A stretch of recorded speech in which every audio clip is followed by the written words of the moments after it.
गौतम अडानी को तो आप सभी जानते होंगे, तो आज हम सुनते हैं उनकी सफलता की कहानी। हम बात कर रहे हैं भारत के मशहूर बिजनेसमैन गौतम अडानी की, जिन्हें एक वक्त था कि आर्थिक तंगी के कारण पढ़ाई छोड़नी पड़ी थी, लेकिन आज ये एयरपोर्ट से लेकर बंदरगाह और कोयले से लेकर घर में इस्तेमाल होने वाले तेल तक से पैसा कमा रहे हैं। लेकिन बहुत ही कम लोग ऐसे हैं जो इनके बारे में जानते हैं। अगर आप गौतम अडानी की कामयाबी का राज जानना चाहते हैं तो देखिए उनकी ज़िंदगी और व्यापार का सफ़रनामा। गौतम अडानी यूँ तो रिलायंस इंडस्ट्री के संस्थापक धीरूभाई अंबानी की ही तरह पहली पीढ़ी के बिजनेसमैन हैं, लेकिन आज उनकी नेटवर्थ बाकी उद्योगपतियों में कई ज़्यादा है, क्योंकि एक डायलॉग है जो गौतम अडानी ने सिद्ध किया कि कोई भी धंधा छोटा या बड़ा नहीं होता और धंधे से बड़ा कोई धर्म नहीं होता। अब हम ऐसा इसलिए कह रहे हैं क्योंकि समय के साथ अडानी को जो भी धंधा मिला उन्होंने उसे पूरे मन से किया और सक्सेस होते चले गए। लेकिन फर्श से अर्श तक पहुंचने का सफ़र काफ़ी कठिनाइयों से भरा हुआ है। इनका जन्म 1962 में अहमदाबाद के एक आर्थिक रूप से कमज़ोर परिवार में हुआ। पिता का छोटा सा काम था जो कुछ खास नहीं चल रहा था।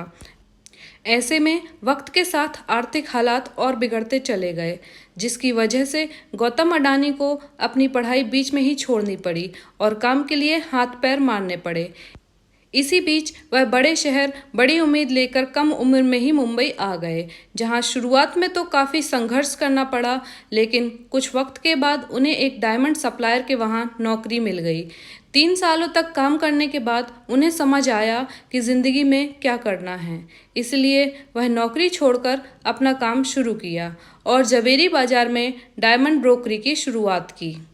गौतम अडानी को अपनी ज़िंदगी का राज पता था, यानी वो काम क्यों कर रहे हैं, इसलिए उन्होंने जी तोड़ मेहनत की और कम उम्र में ही धंधा दौड़ा दिया।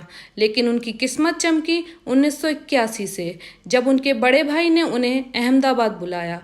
दरअसल भाई ने सामानों को लपेटने वाला प्लास्टिक की एक कंपनी खरीदी, मगर वो चल नहीं रही थी क्योंकि जो कच्चा माल चाहिए था वो ज़रूरत के हिसाब से नहीं मिल पा रहा था। बाहर देशों से कच्चे माल को इंपोर्ट करना पड़ रहा था। ऐसे में इसे एक अवसर के तौर पर देखते हुए अडानी ने कांडला पोर्ट पर प्लास्टिक ग्रेनुअल्स का आयात शुरू किया और 1988 में शुरू की अडानी एक्सपोर्ट, जिसका नाम बदलकर बाद में अडानी एंटरप्राइजेस कर दिया। इसमें धातु, एग्रीकल्चर प्रोडक्ट, कपड़े की कमोडिटी ट्रेडिंग होती थी। काम चल पड़ा तो कुछ ही साल में ये कंपनी और अडानी इस बिज़नेस से बड़ा नाम बन गया और फिर 1994 में अडानी एंटरप्राइजेस को शेयर बाज़ार में लिस्ट कर दिया गया। फिर साल आया 1995 का। ये वो साल था जिसने आज उनके इस मुकाम तक पहुंचने की नींव रखी, क्योंकि इस वक्त गुजरात सरकार पोर्ट डेवलपमेंट के लिए प्राइवेट कंपनी की तलाश कर रही थी। ऐसे में जैसे ही ये खबर अडानी तक पहुंची, उन्हें कमाई का एक और सोर्स नज़र आया। इसलिए उन्होंने गुजरात के सबसे बड़े बंदरगाह मुद्रा पोर्ट को ही खरीद लिया। मुद्रा पोर्ट को खरीदने के बाद 1998 में गौतम अडानी ने अडानी पोर्ट्स और लॉजिस्टिक कंपनी की शुरुआत की। वैसे इस बंदरगाह की खासियत के बारे में बताएं तो करीब 8000 हेक्टेयर में फैला ये पोर्ट आज भारत का सबसे बड़ा निजी बंदरगाह है और इस पोर्ट से पूरे भारत के लगभग 1/4 माल की आवाजाही होती है। साथ ही यह जगह स्पेशल इकोनॉमिक जोन के तहत बना है, तो प्रमोटर कंपनी को कोई टैक्स भी नहीं देना पड़ता है। इस जोन में power plant, private rail line और एक प्राइवेट एयरपोर्ट भी है। वैसे यहाँ गौर करने वाली बात यह है कि उनकी अडानी पोर्ट देश की सबसे बड़ी पोर्ट मैनेजमेंट कंपनी है और गुजरात, महाराष्ट्र, गोवा, केरला, आंध्र प्रदेश, तमिलनाडु और उड़ीसा जैसे 7 समुद्री राज्यों में इनके 13 डोमेस्टिक पोर्ट्स हैं। अब जैसे जैसे वक्त गुजरता गया, अडानी खुद को ग्रो करते चले गए। वो लोगों के रसोइयों तक पहुंच गए। फॉर्च्यून के द्वारा वही फॉर्च्यून जिसका रिफाइन ऑयल आज हर घर में सुबह शाम दिन रात इस्तेमाल होता है। जनवरी 1999 में अडानी ग्रुप ने विलमार बिजनेस ग्रुप के साथ हाथ मिलाकर खाने के तेल के बिजनेस में कदम रखा था।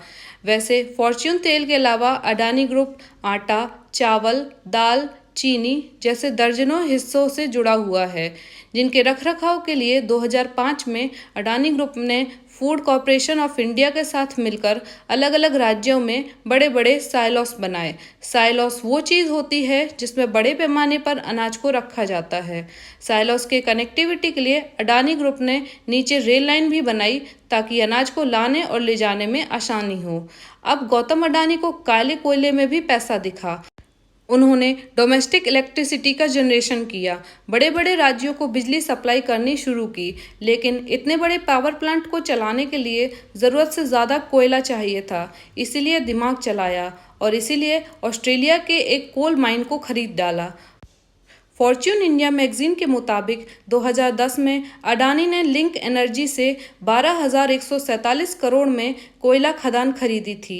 इस खदान में 7.8 बिलियन टन के खनिज भंडार हैं, जो हर साल 60 मिलियन टन कोयला पैदा कर सकती है। इसी तरह इंफ्रास्ट्रक्चर की कमी से इंडोनेशिया में मौजूद तेल, गैस और कोयला के लिए अडानी ग्रुप ने साउथ सुमात्रा से कोयला ढुलाई के लिए 1.5 अरब डॉलर निवेश करने की घोषणा की। उस समय इंडोनेशिया इन्वेस्टमेंट अथॉरिटी ने बताया कि अडानी ग्रुप 5 करोड़ टन की क्षमता वाले एक कोलू हैंडलाइन पोर्ट का निर्माण करेगा और साउथ सुमित्रा आइलैंड की खदानों से कोयला निकालने के लिए 250 किलोमीटर रेल लाइन बिछाएगा। इसी तरह अडानी अपना कारोबार फैलाते गए और पैसा अकाउंट में आता चला गया। जिस तरह अडानी साम्राज्य का कारोबार 2002 में 76.5 करोड़ डॉलर था, वो 2014 तक आते आते 10 अरब डॉलर हो गया। साथ ही वक्त की ज़रूरत को देखते हुए अडानी ग्रुप ने नेचुरल गैस के क्षेत्र में भी बिजनेस को बढ़ाया और 2017 में सोलर पीवी पैनल बनाना शुरू किए। उधर बंदरगाह और निजी रेल लाइन के बाद अडानी ने एयरपोर्ट्स की तरफ उड़ान भरी और 2019 में अहमदाबाद, लखनऊ, मंगलौर, जयपुर, गुवाहाटी और तिरुवनंतपुरम जैसे 6 हवाई अड्डों के मॉडर्नाइजेशन और ऑपरेशन की जिम्मेदारी उठा ली। अब अगले 50 सालों तक अडानी ग्रुप इन सभी एयरपोर्ट का ऑपरेशन, मैनेजमेंट और डेवलपमेंट संभालेगा। वहीं मुंबई इंटरनेशनल एयरपोर्ट लिमिटेड में भी अडानी ग्रुप के पास 74% की हिस्सेदारी है और ये बताने की ज़रूरत नहीं है कि भारत में मुंबई एयरपोर्ट दिल्ली के बाद देश का सबसे बड़ा एयरपोर्ट है। वैसे जिस तरह सुंदर आकार लेने के लिए पहले सोने को खूब तपाया जाता है, ठीक उसी प्रकार गौतम अडानी को भी जीवन में कई तरह का ताप झेलना पड़ा। उनका सामना कई तरह के विवादों से हुआ, लेकिन उन्होंने सबसे पार पाया और एक सबसे अलग मुकाम हासिल किया, जिसका नतीजा है कि आज गौतम अडानी का कारोबार पूरी दुनिया में फैला हुआ है।